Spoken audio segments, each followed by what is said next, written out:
ओम शांति। 22 सितंबर 2025 की मुरली से मुख्य पॉइंट है। आज परमात्मा ने कहा, इन मीठे बच्चे अपने दिल पर हाथ रखकर पूछो कि बाबा जो भी सुनाते हैं क्या हम पहले जानते थे?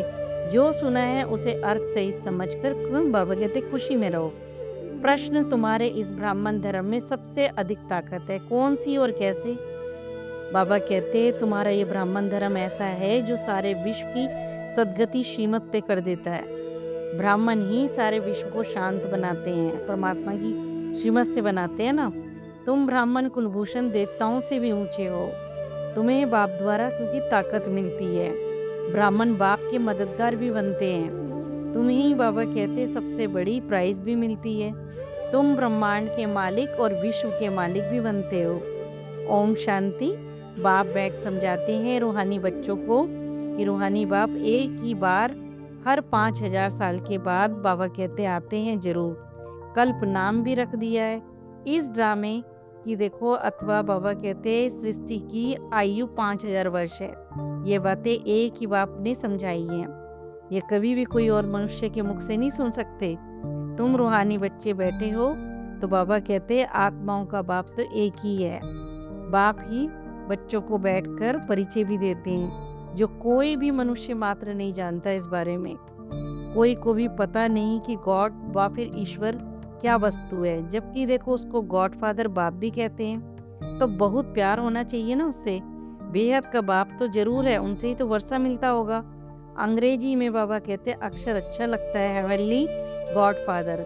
हेवन कहा जाता है नई दुनिया को और हेल कहा जाता है पुरानी दुनिया को। परंतु स्वर्ग में को कोई भी नहीं बाबा कहते जानता। सन्यासी तो मानते भी नहीं है। वे कभी भी नहीं कहेंगे कि बाप स्वर्ग का रचेता है। हेवनली गॉड फादर, ये अक्षर बहुत मीठा है और हेवन बहुत मशहूर बाबा कहते हैं। तुम बच्चों की बुद्धि में हेवन और हेल का सारा चक्र आदि मध्य अंत का फिरता ही रहता है। बाबा कहते हैं जो बच्चे सर्विसेबल है ना, सभी तो एक रस सर्विसेबल नहीं बनते हैं। तुम अपनी राजधानी स्थापन कर रहे हो। बाबा हमको समझाते हैं कि तुम अपनी राजधानी स्थापन कर रहे हो। हम रूहानी बच्चे बाप की ऊंची से ऊंची श्रेष्ठ मत पे पर चल रहे हैं। ये ऊंचे से ऊंचे बाप की श्रीमत है कि श्रीमद भगवद गीता भी गाई हुई है ना पहले नंबर शास्त्र की। बाप का नाम सुनने से झट वर्षा याद आ जाता है, क्योंकि बाबा कहते हैं ये दुनिया में कोई भी तो नहीं जानता गॉड फादर क्या से हमको क्या मिलता है, पर ब्राह्मण बच्चे बाबा के जानते हैं। अक्षर भी कह देते हैं प्राचीन योग, परंतु समझते कुछ भी नहीं कि प्राचीन योग किसने सिखाया। वो तो श्री कृष्ण ही कहेंगे, क्योंकि गीता में श्री कृष्ण का जो नाम डाल दिया है। अभी पर बाबा कहते तुम समझते हो कि बाप ने ये राजयोग सिखाया है। परमात्मा ने जब हमको परिचय दिया तो बाबा कहते अभी तुम ब्राह्मण बच्चे ये समझे हो जिससे सब मुक्ति जीवन मुक्ति को पाते हैं। यह भी समझते हो कि भारत में ही शिव बाबा आया था और उसकी जयंती भी मनाते, परंतु गीता का नाम गुम कर दिया। इन गुम की बाबा कहते महिमा हो गई, जिससे सारी दुनिया में सुख शांति मिलती है। उस बाप को ही भूल गए। एकज भूल का नाटक, बड़े ते बड़ी ये भूल है। बाबा कहते हैं नाम रूप से न्यारा, फिर भी देखो कहते भी हैं कचमच अवतार, टिक्कर पित्तर में भी कह दिया। बाबा कहते भूल में भी भूल होती जाती है। सीढ़ी नीचे उतरती जाती, कला कम होती जाती है। क्यों? क्योंकि तमो प्रधान बनते जाते हैं जब गिरती अवस्था होती है। ड्रामे प्लान अनुसार बाप स्वर्ग का बाबा कहते रचेता है, जिससे भारत को स्वर्ग का मालिक बनाया है। और टिक्कर पित्तर में कह देते हैं बाबा कहते तुम तो देखो सीढ़ी से उतरते आए हो ना, कुछ भी किसी को पता नहीं कि ड्रामा क्या है। बस पूछते रहते हैं ये दुनिया कब से बनी है, नई सृष्टि कब थी, कह देंगे लाखों वर्ष आगे। बाबा कहते पुरानी दुनिया में तो बहुत वर्ष पड़े हैं। इसको अज्ञान अंधेरा ही तो कहा जाएगा। ज्ञान गायन भी है ना, ज्ञान अंजन सदगुरु दी गया, अज्ञान अंधेर विनाश। तुम बाबा कहते अभी समझते हो रचेता बाप ही जरूर स्वर्ग रच रहे हैं। परमात्मा ही कर रहे हैं इतना बड़ा कार्य। बाप ही आकर नर्क को स्वर्ग बनाने का कार्य करते हैं। रचेता बाप ही तो सृष्टि के आदि मध्य का हमको ज्ञान सुनाते हैं। अंत में बाबा कहते टाइम तो देखो लगता है ना। यह भी बच्चों को परमात्मा समझाते कि ज्ञान में इतना समय नहीं लगता है, जितना देखो याद की यात्रा में लगता है, याद ही क्योंकि मुख्य है। 84 जन्मों की कहानी बाबा कहते जैसे सुनाते हैं ना कि आज से 5000 वर्ष पहले किन्हों का राज्य था, वह राज्य कहाँ गया। बाबा कहते अब ये सारी नॉलेज तुम बच्चों में ही है। तुम कितने साधारण आजामिल जैसे पापी आइडियाएं, उपजाएं, भिलनियाँ, उनको देखो कितना ऊंचा बनाते हो। परमात्मा की श्रीमत पे ही बना रहे हैं ना। बाप समझाते हैं कि तुम क्या से क्या बन गए हो। पुरानी दुनिया का देखो अब हाल तो देखो क्या हो गया है। मनुष्य कुछ भी जानते नहीं कि सृष्टि का चक्र कैसे फिरता रहता है। अपने दिल पर हाथ रखकर तो पूछो, आगे ये कुछ जानते थे क्या? कुछ भी नहीं। अभी बाबा कहते जानते हो बाबा, फिर आकर हमको विश्व की बादशाही देते हैं। ये बात भी बाबा कहते किसी की अभी भी बुद्धि में भी नहीं आएगा कि विश्व की बादशाही होती क्या है। विश्व माना सारी दुनिया। तुम जानते हो बाबा कहते हैं हमको ऐसा राज्य देते हैं जो आधा कल्प तक कोई भी हमसे छीन नहीं सकता। आधा कल्प यानी सतयुग और त्रेता। जो बच्चे बाबा कहते हैं कि तो बच्चे कितनी खुशी में रहने चाहिए ना कि ये बाप ने कितनी बार राज्य लिया बाप से। ये बाप तो सत्य है, सत्य शिक्षक भी है, सदगुरु भी है। कब देखो सुना ही नहीं कि अर्थ सहित तुम समझते हो। तुम बच्चे हो बाबा कहते, बाबा के तो फिर याद कर सकते हो ना बाबा को। आजकल छोटेपन से ही देखो गुरु कर लेते हैं, गुरु का चित्र बनाएं और गले में भी डाल लेते हैं। वाह, फिर बाबा कहते घर में रखते हैं। ये तो वंडर बात है ना। बाप, शिक्षक, सदगुरु सब एक ही है। मैं साथ ले जाऊंगा बाबा कहते हैं। तुमसे पूछेंगे क्या पढ़ते हो, बोलो कि हम नई दिल्ली की रजाई प्राप्त करने के लिए राजयोग परमात्मा से सीखते हैं, उन्हीं से पढ़ते हैं हम। यही तो राजयोग है। जैसे बाबा कहते बैरिस्टर योग होता है ना, तो जरूर बुद्धि में बैरिस्टर योग की तरफ ही दिमाग जाएगा। टीचर को तो जरूर याद करेंगे ही ना। कोई भी पढ़ाए तो बाबा कहते टीचर तो याद आता है ना पढ़ाई से। तो तुम भी कहोगे कि हम स्वर्ग की रजाई प्राप्त करने के लिए पढ़ते हैं। तो कौन पढ़ाते हैं? शिव बाबा भगवान। उनका नाम एक ही है जो चला आया है। रथ का नाम तो है नहीं। रथ का नाम क्या था? बाबा कहते ब्रह्मा बाबा। मेरा नाम तो शिव है। बाप शिव और रथ ब्रह्मा कहेंगे। अभी तुम बाबा कहते जानते हो कि कितना वंडरफुल है। शरीर तो एक ही है ना। इनको भाग्यशाली रथ क्यों कहते हैं? क्योंकि देखो शिव बाबा की इसमें प्रवेशता होती है, तो जरूर 2 आत्माएं ठहरी ना उसमें। यह भी तुम ही जानते हो। ये किसी की भी बुद्धि में, ख्याल में भी नहीं आ सकता बाबा कहते। अब दिखाते भी है ना कि भागीरथ ने गंगा लाई, क्या पानी लाया। अभी तुम प्रैक्टिकल में ये चीजें सब देखते हो कि वो क्या लाया, किसने लाया, किसने प्रवेश किया। बाप ने किया ना। मनुष्य में तो बाबा कहते पानी थोड़े ही प्रवेश करेगा, जटाओं से पानी थोड़े ही आएगा। इन बातों पर मनुष्य कभी भी ख्याल ही नहीं करते हैं। कहा जाता है रिलीजियस इज माइट। बाबा कहते हैं रिलीजन में ताकत है। जो धर्म होता है बाबा कहते हैं उसमें ताकत होती है ना। बताओ कि सबसे जास्ती किस रिलीजन में ताकत है? वो है बाबा कहते हैं ब्राह्मण रिलीजन में। हाँ, यह ठीक है। जो कुछ ताकत है ब्राह्मण धर्म में है, और कोई रिलीजन में कोई ताकत नहीं। तुम अभी ब्राह्मण हो, ब्राह्मणों को ताकत मिलती है बाप से, जो फिर विश्व के मालिक बनते हैं। तो कितनी बड़ी ताकत है, क्योंकि परमात्मा इस संगम युग पर इस समय आया है हमको पढ़ाने के लिए, हमारी ताकत बनने के लिए। बाबा कहते हैं हम ब्राह्मण धर्म के, किसकी भी बुद्धि में बैठेगा नहीं। विराट रूप भल बनाया, परंतु वह भी तो आधा। मुख्य तो रचता और उसकी पहली रचना कोई भी नहीं जानता है।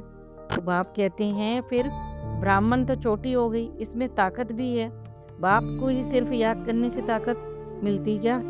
बाबा कहते हैं बच्चे तो फिर जरूर नंबरवारी बनेंगे ना। याद करने का तो बाबा ने तरीका एक ही बताया, पर नंबरवार तरीके से बच्चे में याद करते हैं। बाबा कहते तुम इस दुनिया में सर्वोत्तम ब्राह्मण कुलभूषण हो, इन देवताओं से भी ऊंचे हो। तुम्हें ताकत इतनी मिलती है, जास्ती सब में ज़्यादा ताकत ब्राह्मण धर्म से मिलती है। कि ब्राह्मण क्या करते हैं?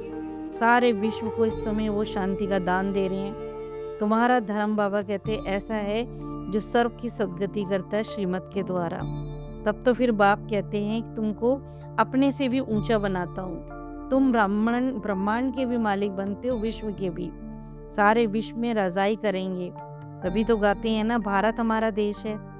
कभी महिमा, बाबा कहते हैं महिमा के गीत गाते हो ना, कभी फिर कहते हैं कि भारत की हालत क्या हो गई, इस देश की हालत क्या हो गई, कहते हैं ना। तो बाबा कहते भारत नहीं, तो भारत इतना ऊंचा कब था? मनुष्य तो समझते हैं स्वर्ग या फिर नर्क यहाँ ही है, जिसको देखो धन मोटर आदि है।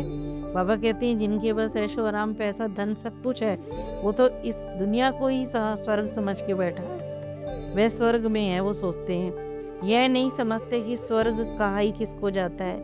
नई दुनिया को तो यह सब कुछ सीखना, बाबा कहते यह सब कुछ सीखना है। साइंस का भी हुनर फिर देखो वहाँ काम में आता है। ये बाबा कहते साइंस भी बहुत सुख देती है। यहाँ तो इन सब से आधा कल्प का सुख है। वहाँ तो देखो बच्चों के लिए यह स्थायी सुख हो जाएगा। यह सब सीखना बाबा कहते। फिर आत्मा देखो संस्कार ले जाएगी ना, कोई नई आत्मा नहीं आएगी। जो सीखेगी यहाँ के बच्चे ही साइंस सीखकर वहाँ चलते हैं। तो बाबा कहते वहाँ पर भी तो साइंस की जरूरत होगी। तो वहाँ पर जो यहाँ से आत्मा साइंस वाली जाएगी वो कार्य वहाँ पर भी करेगी। बहुत होशियार हो जाएंगे, सब संस्कार ले जाएंगे, फिर वहाँ काम में आएंगे। अभी बाबा कहते हैं आधा कल्प का सुख। फिर देखो ये बॉम्ब आदि ये सबको खलास भी कर देंगे। मौत बगैर शांति का राज्य कैसे होगा? बाबा कहते हैं मौत भी होनी जरूरी है, होलसेल में मौतें होंगी। यहाँ तो देखो अशांति का राज्य है। यह भी देखो तुम्हारे में नंबरवार जो समझते हैं हम पहले अपने घर जाएंगे, फिर सुखधाम में आएंगे। सुख में बाप तो आते ही नहीं। बाप कहते हैं मुझे भी वानप्रस्थ रथ ना चाहिए ना, यानी कि भक्ति मार्ग में भी सबकी बाबा कहते कामनाएं पूरी करता है ना परमात्मा। संदेशियों को भी देखो दिखाया है कैसे भक्त लोग तपस्या पूजा आदि करते हैं, देवियों को भी सजाते हैं, पूजा भी उसकी करते हैं, फिर लेके समुद्र में भी डुबो देते हैं। कितना बाबा कहते हैं इस पे भक्ति मार्ग में खर्चा करते हैं। पूछो कब से शुरू हुआ? तो बाबा कहते तो कहेंगे परंपरा से। तो बाबा कहते कितना देखो भटकते रहते हैं, ये सब ड्रामा ही तो है, क्योंकि उनको पता ही नहीं है, क्योंकि परंपरा से चलता है तो करते रहे, अर्थ कोई भी नहीं समझता इस चीज का। तो बाप बार बार बच्चों को समझाते हैं कि तुमको तो बहुत मीठा बनाने आए हैं परमात्मा। यह देखो देवताएं कितने मीठे हैं, अभी तो मनुष्य कितने इस समय पुरानी दुनिया में बाबा कहते मनुष्य इस समय कितने कड़वे हैं। जिन्होंने बाप को तो फिर बहुत मदद की थी, उन्हों की देखो अभी पूजा करते रहते हैं। इस समय वो मदद हो रही है संगम युग पे, और इन्हीं की पूजा होगी। बाबा कहते तुम्हारी पूजा भी होती है, पद भी देखो तुम ऊंचा प्राप्त करते हो। बाप खुद कहते हैं मैं तुमको अपने से भी ऊंचा बनाता हूँ, क्योंकि ऊंचे से ऊंचा तो भगवान की श्रीमत ही है। गीता में भी श्रीमत तो मशहूर है ना। श्री कृष्ण तो इस समय परमात्मा से ही वर्षा लेते हैं ना। वो भी श्री कृष्ण की आत्मा रथ में बाबा कहते बाप ने प्रवेश किया है। कितनी वंडरफुल बात है, कभी किसी की बुद्धि में आएगा ही नहीं। समझने वालों को भी समझाने में बड़ी मेहनत लगती है, क्योंकि हर कोई जल्दी से समझ नहीं पाता ना। बाबा कहते हैं ना पुरुषार्थ अनुसार ही समझेंगे, भी समझाने वाले भी होंगे। बाप कितना अच्छी रीति से समझाते हैं। बाबा तो लिखते भी है सर्वोत्तम ब्रह्मा मुख वंशावली ब्राह्मण। तुम ऊंच सर्विस करते हो ना, तो ये प्राइज भी मिलती है, क्योंकि मददगार भी बाबा के बनते हो, इसलिए प्राइज सबको मिलती है। नंबरवार पुरुषार्थ अनुसार तुम्हारे में भी बड़ी ताकत है। बाबा कहते हैं तुम मनुष्य को स्वर्ग का मालिक बना सकते हो, इतनी ताकत है तुम्हारे में। तुम रूहानी सेना हो। ये बैच बाबा कहते नहीं लगाएंगे तो फिर मनुष्य कैसे समझेंगे कि यह भी रूहानी मिलिट्री है? वो दूसरी मिलिट्री होती है। बाबा कहते ये रूहानी मिलिट्री है, ये भी कहने पे चलती है ना बाबा के। मिलिट्री वालों को हमेशा बैच लगा हुआ होता है। तो शिव बाबा है नई दुनिया का रचयिता, वहाँ इन देवताओं का राज्य था, जो बाबा कहते अब नहीं है। फिर बाप से हमको बाप कहते हैं सिर्फ मुझे याद करो, मन ही मन परमात्मा की याद चलती रहे। देह सही सब संबंधों को बाबा कहते छोड़ना है और परमात्मा की याद में आत्मिक स्थिति में टिककर विज्ञान को भी समझना है। श्री कृष्ण की डिनाइस्टी में आ जाएंगे। बाबा कहते इसमें लज्जा की कोई भी बात नहीं है, बाप की याद रहेगी। बाप तो फिर बाबा कहते इनके लिए भी बताते हैं कि ये नारायण की पूजा करते थे। कौन? ब्रह्मा। नारायण की मूर्ति साथ रहती थी इनके, हमेशा चलते फिरते उनको ही देखते रहते थे। अभी तुम बच्चों को तो ज्ञान है ना, तो बैच पर जरूर बाबा कहते तुम्हारा बैच हमेशा लगा रहना चाहिए, उस पर जरूर आपको भी उसको भी उन्हें भी समझाना है। तुम हो नर को नारायण बनाने वाले, राजयोग भी तुम ही सिखलाते हो, नर से नारायण बनाने की सर्विस भी करते हो।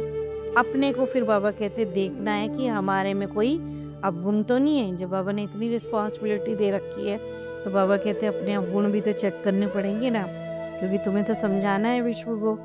तुम बच्चे बाप दादा के पास आते हो, बाप है शिव बाबा, दादा है उनका रथ, तो बाप जरूर रथ द्वारा ही मिलेंगे ना। बाप के पास आते हैं हम, बार बार क्यों जाते हैं बाबा के पास? रिफ्रेश होना, मुरली क्यों पढ़ते हैं? रिफ्रेश होने के लिए। बाबा ने कहा सम्मुख बैठने से याद पड़ती है। जब परमात्मा के सम्मुख बैठते हैं ना तो बाबा कहते याद पड़ती है। बाबा आया ही ले जाने के लिए, बाप अपने सम्मुख हो तो फिर ज़्यादा बाबा कहते याद आनी चाहिए। अपनी याद की यात्रा को वहाँ भी तुम रोज बढ़ा सकते हो। फिर बाबा ने होमवर्क दिया, धारणा बताई, अपने को देखना है कि हमारे में कोई भी अवगुण तो नहीं है। जैसे देखो देवताएं मीठे हैं, ऐसा मैं क्या मीठा बनाऊं? ये बाबा कहते अपनी सेल्फ चेकिंग करनी है। बाप की श्रेष्ठ से श्रेष्ठ मत पर चल अपनी राजधानी स्थापन करनी है। सर्विसेबल बनने के लिए सृष्टि के आदि मध्य अंत का बाबा कहते हैं हेवन और हेल का ज्ञान हमेशा बुद्धि में पड़ता रहना चाहिए। वरदान में बाबा ने कहा खुदाई खिदमतकार, यानी जो खुदा व फिर बाप की खिदमत यानी सेवा जो करता है ना, जो सेवा दी है, बाबा कहते उसी सेवा में सदा तैयार रहने वाले। सदा यही नशा रहे कि हमें स्वयं खुदा की खिदमत दी है। मतलब कहीं से भी सेवा मिलती है तो परमात्मा का ये फरमान होता है। तो बाबा कहते मन में हमेशा ये रहना चाहिए खुदा ने हमको याद किया है, वो हमारे से सेवा कराना चाहता है और वो हमारे खुदा ने खिदमत दी है। कार्य करते हुए जिसने देखो कार्य दिया उसको कभी भूला नहीं जाता है। तो फिर करुणा सेवा में भी ये स्मृति रहे कि बाप के डायरेक्शन अनुसार कर रहे हैं तो सहज याद का अनुभव करते सहज योगी बन जाएंगे। स्लोगन में बाबा ने कहा सदा गॉडली स्टूडेंट लाइफ की स्मृति रहे तो माया समीप नहीं आ सकती। यानी गॉडली स्टूडेंट यानी हमेशा हमको सोचते रहे, समझना है इस बात को कि हम सीख रहे हैं, परमात्मा हमें पढ़ा रहे हैं और हम सीख रहे हैं। जब हम ऐसी फीलिंग अपने में रखते हैं तो बाबा कहते माया फिर समीप नहीं आती है। ओम शांति।